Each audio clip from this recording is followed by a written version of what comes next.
Hey guys, it's Minecraft Mondays. Anyone who's played any game ever has had at least one time where they experienced the most cinematic story of their entire lifetime in the span of a 5-minute multiplayer game.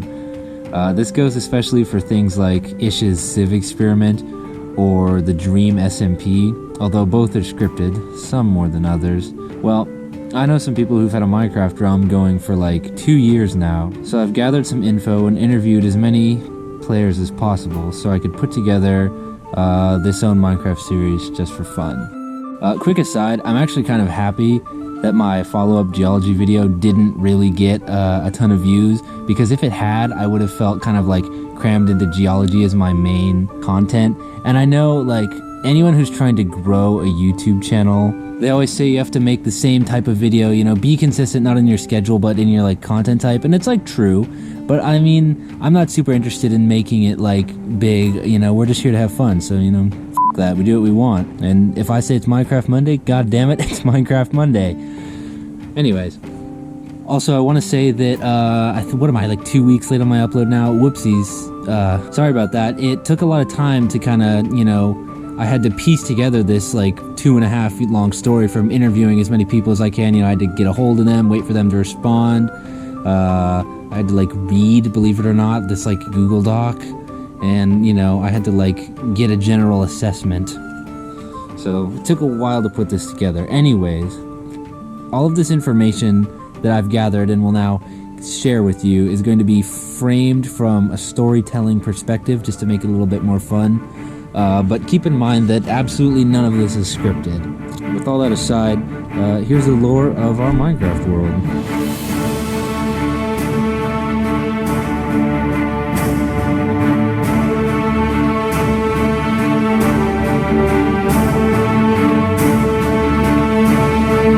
The first important thing from that is this diagram that I've recreated here, which shows the timeline. There are two primary divisions, the pre-modern classical and then the modern.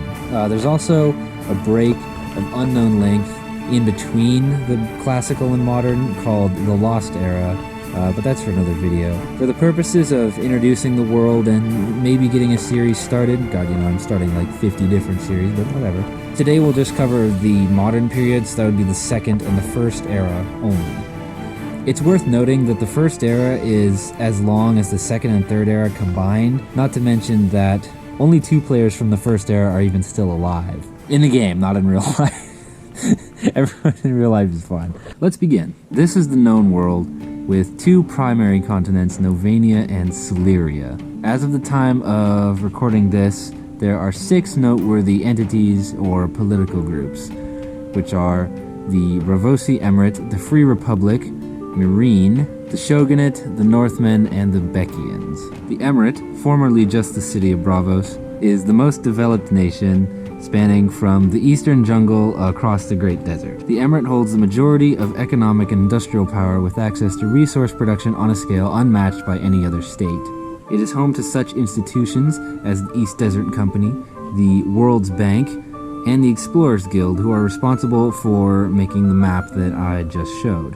The Emirate has 2 cities, the capital, Tanis, which sits on the bank of the Noros River, and Sodo, which is a mostly abandoned town home to the EDC industrial factory. Irrigation canals around Tanis allow boats to quickly link between the Noros and the Siani rivers, making it a major stop in international trade. Emirate colors are yellow and green, with their sigil, the all-seeing eye, reflecting their strict approach to building codes and borders. Next is the Free Republic, also formerly part of the city of Bravos. It sits right across the river from Tanis, and it's the second strongest economic power, but has no organized institutions. As the name suggests, citizens of the Republic are free to build and live as they please. The state has recently begun a campaign to expand their city and influence with the construction of the High Tower.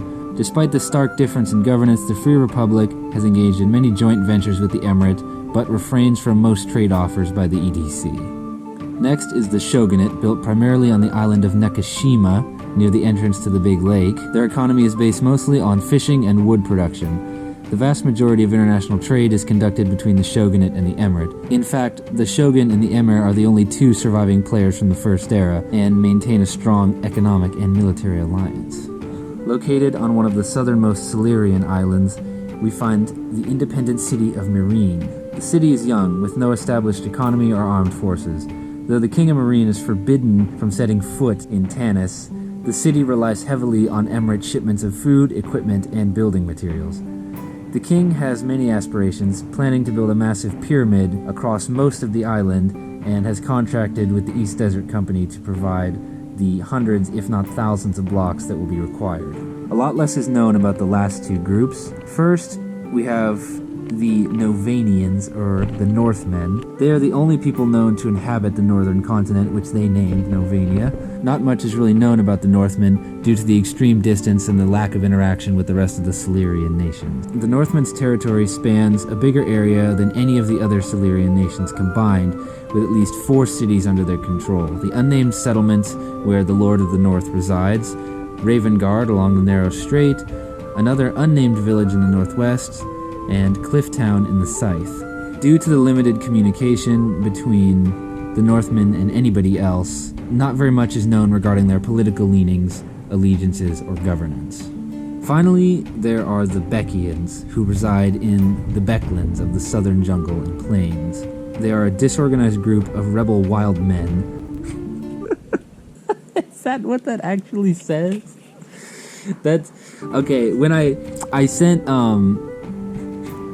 I was unable to get a hold of, I think there are/were, we'll get to that, 3 Beckians, but I wasn't able to really get a hold of any of them, and the information herein was provided to me by one of the players from the Emirate. So this is what he said. He said they're a disorganized group of rebel wild men living somewhere in the southern jungle between the Shogunate and Marine. They have no formal governments and are sworn enemies of the Emirate, having incited the Battle of Bravos and attempted to assassinate the Emir on multiple occasions. Their last known activity was at the Lost Village in the southern jungle. Okay, so that was a brief overview. I expect this next section will run a little longer than I intended it to, but there's a lot of written stuff here, so we'll just now we can dig into a hopefully brief history of everything thus far, and if and when we continue the series, then I can kind of like watch, and then we'll tell events as they happen. So this goal of the beginning will just be getting caught up. It all begins here, at a sandstone tower called the Pillar. Let's go with that. I'm not gonna read that. At the base of the pillar, another portal materializes, activated from the other side. A player emerged, fully clad in netherite armor and coated in dried piglin blood. He emerged onto a cold desert night, alone in new lands. This player was Zippers. His arrival marks the beginning of the Second Era. Next to the pillar, a river flowed out of the jungle and into a great waterfall that plunged down into a massive cavern system below. Zippers settled in one of these caves and spent most of his time mining and gathering resources. Shortly thereafter, Zippers met another player named Branded, and together they founded the city of Bravos. Zippers built the Grand Archway, which also served as a sort of temple, while Branded constructed his river villa on the shores of the Noros. Eventually, Zippers discovered the village that they named Sandhill Haven, out in the middle of the desert to the west. He spent many days making the long trek back and forth between the two settlements, trading with local farmers and stonemasons. The two were soon joined by another player, Dragon, who happily became a citizen of Bravos, but opted to live at Sandhill. At Sandhill, Zippers came across a librarian who was skilled in magical enchantment and said that he could provide Zippers with a means to preserve his netherite armor. Eventually, it was agreed that a few of the skilled villagers would move to Bravos as long as adequate housing was provided and the construction of the villager hall began. While exploring a cave near Sandhill, Dragon fell down a sinkhole which led him to discover a lush cavern system underneath the village. Shortly after this discovery, Dragon discovered that he could trade the clay mined out of the caves for emeralds with the villagers. And being the industrialist that he is, he saw dollar signs, and founded what he called the East Desert Clay Company. This was supported by Branded and Zippers, who were excited to bring wealth and development to their new city. By mining clay from under the village, the industrial factory was built above the deposits with advanced hoppers and elevators to move everything to the surface quicker. The trade hall was completed, and Zippers helped Dragon build a small headquarters in Bravos. As the economy grew, East Desert Clay changed their name simply to East Desert Company, opening more mining operations further up the Noros River. It is said that the EDC also opened a secret operation elsewhere, from which they began to import vast amounts of iron, which was used to build a railway between Bravos and Sandhill. Newfound prosperity brought 3 new players to the realm: Beck, Mick44, and Memeless. After only a short time in Bravos, Beck departed to the south, explaining his disdain for the civilized world. No bias there. He initially wanted to homestead on a hill not far from the city, but climbed up only to find that it had been completely stripped of trees and dirt as part of an EDC resource gathering project. Both Mick and Memeless lived in the trade hall and worked for the East Desert Company. The dirt stripped from the hills was used by Zippers to create a massive, sprawling potato plantation to the west of the city. Around this time, Zippers founded the Explorers Guild, and with the help of the EDC, built the World Pyramid and the map to keep track of their adventures and explorations. Eventually, Mick moved to Sandhill as Zippers thought he was a loose cannon. With the railway open, more villagers moved to the trade hall, leaving only the stonemasons and a few others in Sandhill. Over time, workstations, crops, and other blocks were looted from the village and sent to Bravos to be in the trade hall and in other projects, leaving the factory town in a state of disrepair. It was soon after that Memeless attempted to call a council meeting of all the players to, quote, expose the truth, but was driven from the city by Dragon under threat of death and fled to the south. Though Memeless's truth never came to light, Mick decided he would be better off as an independent player and left for the southern jungles. Branded began to increase his independence as well, building a small farm and a library at his villa. At Branded's suggestion, the EDC, and by extension, Zippers, switched over to dried kelp blocks as their primary fuel source, both at home and in the industrial factory.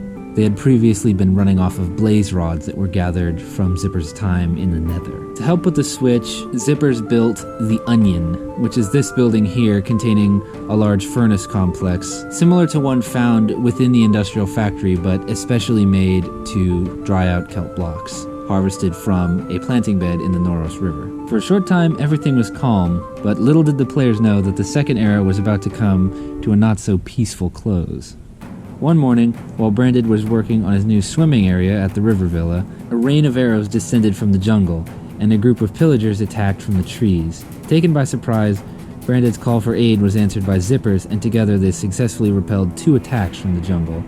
Unfortunately, this proved to be a calculated diversion. Just as they finished off the second wave, the trade hall was set upon by a pillager army from the southwest, led by Memeless himself to destroy the city. With Branded and Zippers unable to reach the hall in time, many of the villagers were killed, and Memeless personally set most of the hall on fire. Now, Zippers and Branded have a special note that they both swear that army here is no exaggeration, and claim to have repelled at least 6 consecutive raids. I personally suspect that Memeless was exploiting a bug where killing a pillager captain restarts a raid automatically as soon as you beat the current one. At the end of this, the two found themselves driven up on top of the pyramid, shooting down from the top as enemies climbed up from all sides. During this, Memeless hung back and tried to kill the two by shooting at them with fireworks. Seizing an opening, Zippers blitzed him and Memeless was nearly killed, running away from the battle.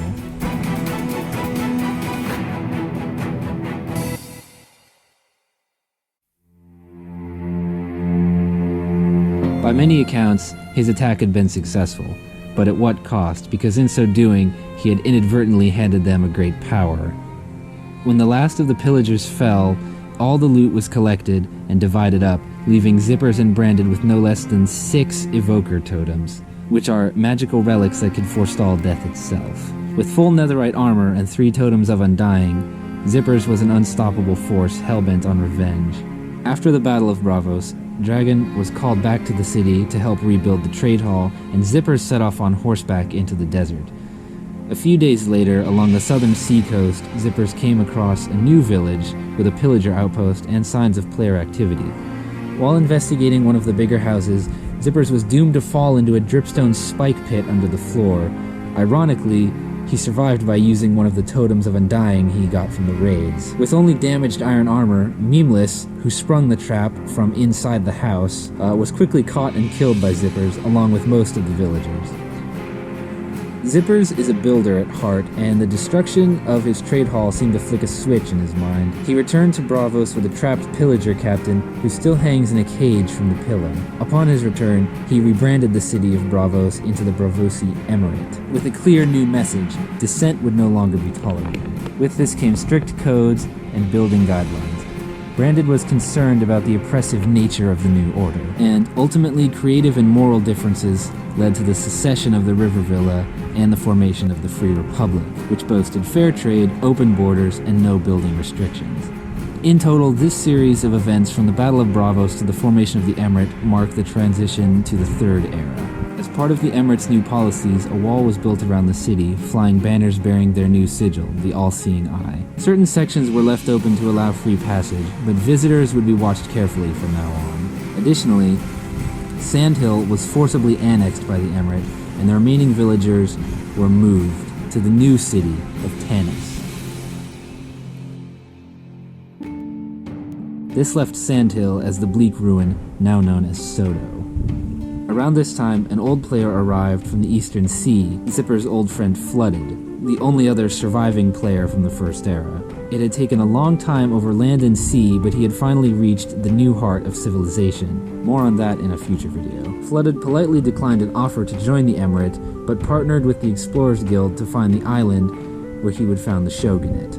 Shortly after, 3 more players joined: Crow, Quote, and Rabid. Under the strict new laws, the trio were not allowed to build in Tanis, but lived in the new Affordable Housing Zone, which is a kind of undercity where players were permitted to make any excavations or changes they wanted, so long as it was out of sight. With Emirate borders closed down, Zippers built the World's Bank to boost international relations and trade. Both Crow and Quote wished to start their own new states, with Quote sailing north from the Big Lake to found a new settlement. Like Flooded, Crow partnered with the Explorers Guild to find a location, settling on a mountainous savanna island in the Southern Sea. So, what? Crow... How am I supposed to say that with a straight face? Alright. Crow claimed to other players on the realm that he was an Emirate slave, and so too were the villagers of the trade hall, and declared that he would, quote, ride for them. Fortunately, he was dissuaded from any rash action by Branded. Nonetheless, he was forbidden from ever setting foot in Tanis again, and was sent south where he founded the city of Marine. Rabid marketed his talents as a redstone engineer and went to work for the EDC on several new and secretive projects. As a display of wealth and power, Zippers began the construction of the Emir's Palace, which is not yet finished. That brings us to the present day. So just to recap, we have the newly formed Emirate, who holds most of the economic and military power, a tentative relationship with their friends across the river, the Free Republic, and we have 3 up-and-coming new civilizations in the far north, the far south, and in the Big Lake. Not to mention, we have at least 2 players who are somewhere in the southern jungle, and if I got this right, are actively being hunted by representatives of the Emirate. Okay, I've been implored to also mention, because it was in the prelude but didn't make it into the final script, the wall around the Emirate extends into the desert and also into the jungle, and while the jungle section of the wall was being built by Zippers, he was fired upon by a player hiding in the trees who he suspects was Beck, but this cannot be confirmed. So yeah, that catches us up with the present. Hopefully this will be an ongoing series. I suspect that this video is also already going to be a bit long at this point, and there's plenty of other stuff plenty of other Minecraft lore that could be dug into should people want.